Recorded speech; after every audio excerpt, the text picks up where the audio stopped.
एक तरफ संसद में वंदे मातरम के 150 साल पर चर्चा हो रही है तो दूसरी तरफ नफरती चेहरे देश के राष्ट्रगीत को लेकर भी जहर उगलने से बाज नहीं आ रहे। वंदे मातरम पर विवाद का सबसे नया चेहरा है जमीयत चीफ मौलाना अरशद मदनी का।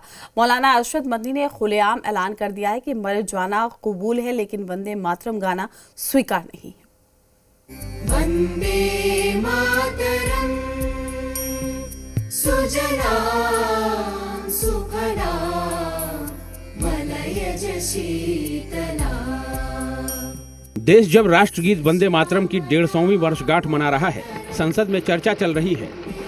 जिनको आज वंदे मातरम की चर्चा क्यों हो रही है वो समझ में नहीं आ रहा है। मुझे लगता है कि उन्होंने नए सिरे से अपनी समझ पर ही सोचने की जरूरत है।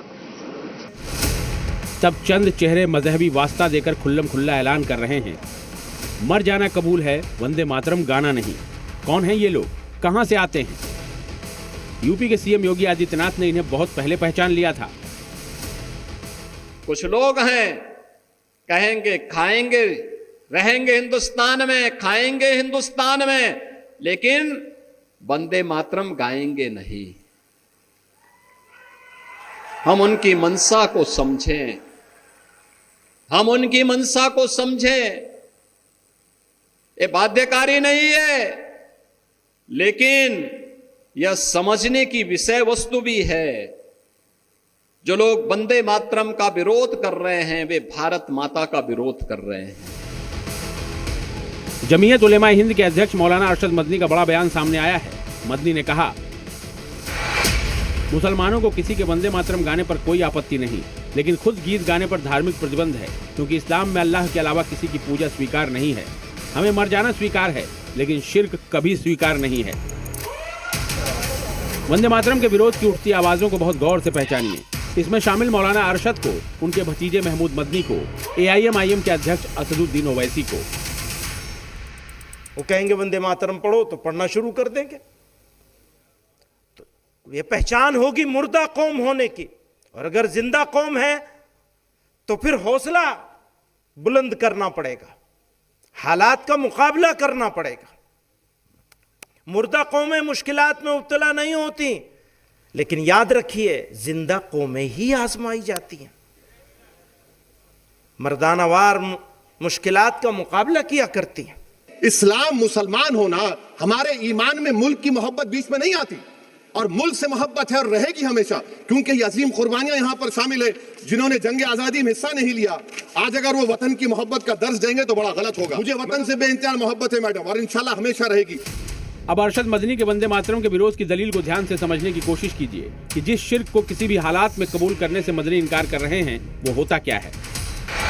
अल्लाह के अलावा किसी और को पूजनीय मानना, अल्लाह के अलावा किसी और के गुणों या शक्ति को साझेदार बनाना, इसका अर्थ मूर्ति पूजा और बहुदेववाद भी होता है। इस्लाम में इसे सबसे बड़ा पाप माना जाता है, क्योंकि ये तौहीद यानी एकेश्वरवाद के सिद्धांत के खिलाफ है। वंदे मातरम उसी जमीन पर सजदा करने का फर्ज है जिस मिट्टी पर मौलाना मदनी 5 बार सिर टेकते हैं, नमाज पढ़ते हैं, लेकिन उस मिट्टी को सलाम करने पर ऐतराज जताते हैं, उसे इस्लाम की मूल भावना के खिलाफ घोषित करते हैं। मौलाना अरशद मदनी ऐसा कर सकते हैं क्योंकि उन्हें देश के मुसलमानों की चिंता कम, लंदन और न्यूयॉर्क के मुसलमानों की चिंता ज्यादा है। मौलाना अरशद मदनी ऐसा कर सकते हैं क्योंकि फलाह यूनिवर्सिटी जो आतंकी अड्डा बन चुकी थी, उसके गिरफ्तार VC के पक्ष में माहौल खड़ा करते हैं। आज देख लीजिए अल-फलाह का क्या हो रहा है। जेल में पड़ा हुआ है और कितने साल जेल के अंदर गुजरते हैं नहीं जानता कोई आदमी। कौम, गवर्नमेंट मुल्क की आजादी के बाद इस पर लगी हुई है कि मुसलमान को सर नहीं उठाने देना है। सवाल उठता है कि आखिर देश के मुसलमानों को वंदे मातरम गीत गाने से क्यों दिक्कत है? मदनी जैसे लोग राष्ट्रगीत को पढ़ने से क्यों इनकार करते हैं? राष्ट्रगीत में इस्लाम में टकराव का बिंदु क्या है? भाईजान की भावना को ठेस न पहुंचे, इसीलिए ये नियम बना कि गीत को सभी के लिए अनिवार्य नहीं किया जाए। यहाँ तक कि वंदे मातरम गीत के 7 छंदों में से 5 हटा दिए गए और 2 छंद को रखा गया, लेकिन मुसलमान फिर भी नहीं माने। दलील आज भी वही है कि उन्हें मुल्क से मोहब्बत है, लेकिन वंदे मातरम में देश की इबादत, पूजा की बात है, लिहाजा वो कभी नहीं गाएंगे। सवाल है, हल क्या है? वंदे मातरम पर चर्चा की जरूरत, वंदे मातरम के प्रति समर्पण की जरूरत। वंदे मातरम बना तब भी थी आजादी के आंदोलन के वक्त भी थी, आज भी है, और जब 2047 में महान भारत की रचना होगी तब भी रहेगी। मुस्लिम वोटों के लिए तुष्टीकरण की पॉलिसी वाली पार्टियों को मुसलमानों के वंदे मातरम नहीं गाने पर कोई ऐतराज नहीं है, लेकिन सवाल तो देश के 100 करोड़ सनातनियों का है, जिनके लिए वंदे मातरम सिर्फ गीत नहीं, देश की मिट्टी को नमन है, भारत माता के प्रति कृतज्ञता है, प्रेरणा है। उनकी भावना का क्या? ब्यूरो रिपोर्ट, जी मीडिया। कनाडा में कपिल शर्मा के कैप